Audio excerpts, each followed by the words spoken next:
agora ver a Constituição Econômica. Onde na Constituição que fala de direito econômico? E aí a gente tem, então, o que a gente chama de Constituição Econômica e que vai trabalhar os princípios e objetivos da República, vão trazer normas que regulamentam o direito econômico. A política de desapropriação e reforma agrária também tem tudo a ver com direito econômico, porque eu tenho que equilibrar a economia com os direitos fundamentais. Os artigos 170 a 192 da Constituição da República Federativa do Brasil, o artigo 219, o artigo 225 e por aí vai. Ou seja, a nossa Constituição traz diversos artigos de direito econômico. Direito econômico, eu posso falar até que ele é um braço ali no direito constitucional. E aí, gente, a gente tem, então, alguns objetivos. Que objetivo é esse do direito econômico? A gente pode falar que ele tem a finalidade de organizar a realização de atividade econômica em determinada comunidade.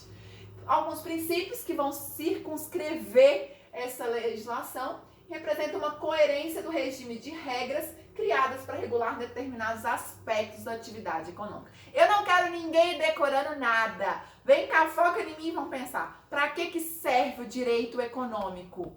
O direito econômico, a finalidade dele é equilibrar a ordem econômica com os direitos fundamentais. Eu não quero ninguém explorando, ninguém sendo explorado. Eu preciso de um equilíbrio. E aí a gente vai trabalhar, então, algo que é fundamental. O ciclo virtuoso, que você sempre vai me ouvir falando.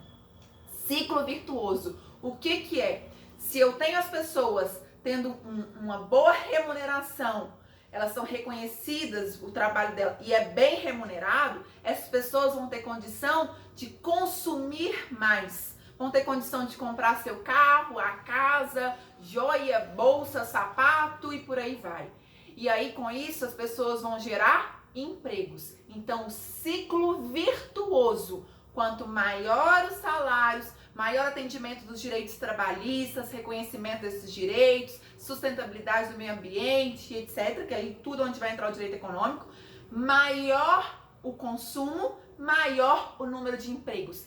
Ciclo virtuoso. É ao contrário, quando eu retiro todos os direitos de um trabalhador, ele não consegue consumir. Não conseguindo consumir, vai diminuir o número de empregos naquela região. Então, a gente não vai ter o equilíbrio, ok? Então, esse é o ciclo vicioso. O que a gente quer é o ciclo virtuoso.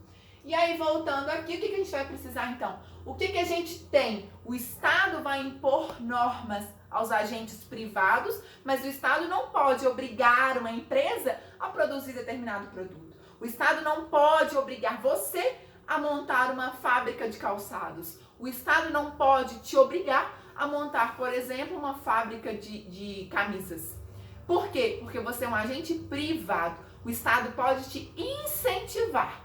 Olha, eu te ofereço juros negativos. Você vai conseguir um empréstimo de 3 milhões a juros negativos. Você acaba sendo influenciado. Ah, então vamos lá, vou tentar montar esse negócio para ver o que dá. Mas o Estado não pode te obrigar. Ele pode te indicar. Ele pode tentar te direcionar, indicando. Mas não é diretivo, não é obrigacional. É isso que é o direito econômico.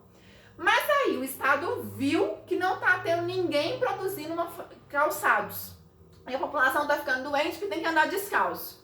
O Estado pode montar uma fábrica disso? Veremos mais à frente. Mas lembre, não tem como te obrigar. Ele tem que te incentivar. E aí, para isso, a gente fala que são, então, essas disposições constitucionais estabelecidas para disciplinar o processo de interferência do Estado na condução da vida econômica da nação.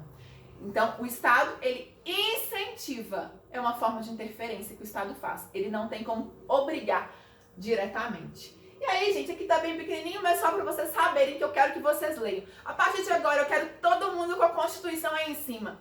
E todo mundo, por favor, leia o artigo 1º da Constituição, foco no inciso 4º.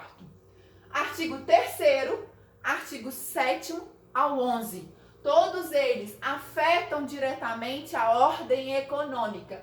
Assim como eu quero que você leia o artigo 4º, o parágrafo único da Constituição. O artigo 5º, no momento que fala de igualdade, de segurança, também afeta o direito econômico. E aí, especialmente no artigo 5º, os incisos 13, 17 e 18, porque isso afeta o direito econômico. Leia esses artigos. E aí vem vários outros incisos para você poder ver esses slides.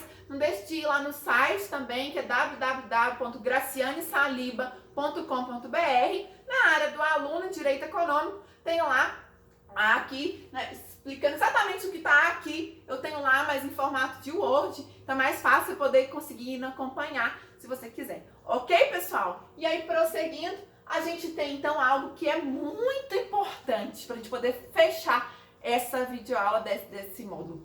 A gente tem a tríplice função do Estado, quando ele pode ser um agente explorador de atividade econômica e quando a gente vai ter uma exploração concorrencial com o particular. Isso é essencial para o direito econômico. Eu vou precisar dessa aula até a última que você saiba isso. O que a gente tem? Lembra que o Estado não tem como te obrigar? Ele vai ser um agente normativo, mas ele deve te incentivar. Na maioria das vezes eu não tenho como o Estado estar obrigando.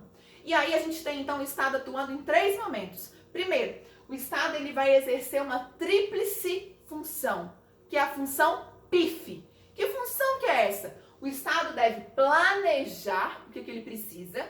Então ele vai planejar, ele tem uma política pública, ele vai planejar quantos hospitais que ele precisa naquela região, quantas escolas, quantas praças e por aí vai.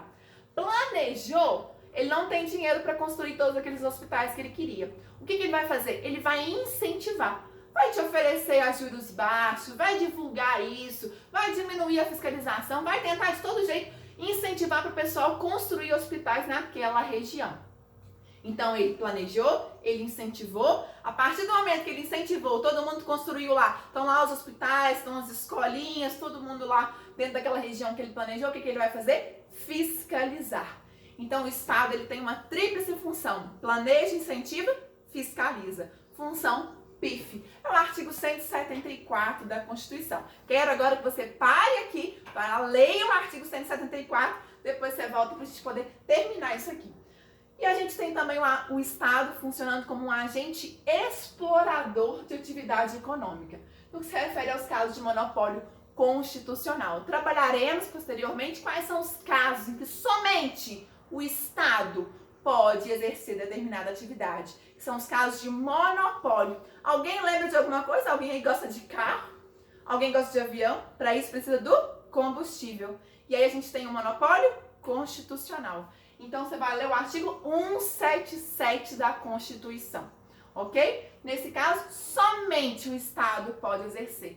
E aí a gente vai ver que em determinadas situações ele pode até chamar alguém para exercer aquela atividade para ele. Mas quem tem o poder de exercer aquilo é o Estado. Terceira hipótese, hipótese de exploração concorrencial, em que eu tenho o particular atuando no setor e ao mesmo tempo eu tenho o Estado. Então eu tenho os dois trabalhando naquele momento. Estudaremos isso com mais detalhes nos próximos slides. E aí eu tenho o artigo 173 da Constituição. Bom, então para a gente poder fechar esse módulo, eu quero que você leia o artigo 170, o artigo 173, 174, 177 da Constituição. Dúvidas? A gente conversa nos chats e a gente vê em outros vídeos. Espero você nos próximos. Até lá!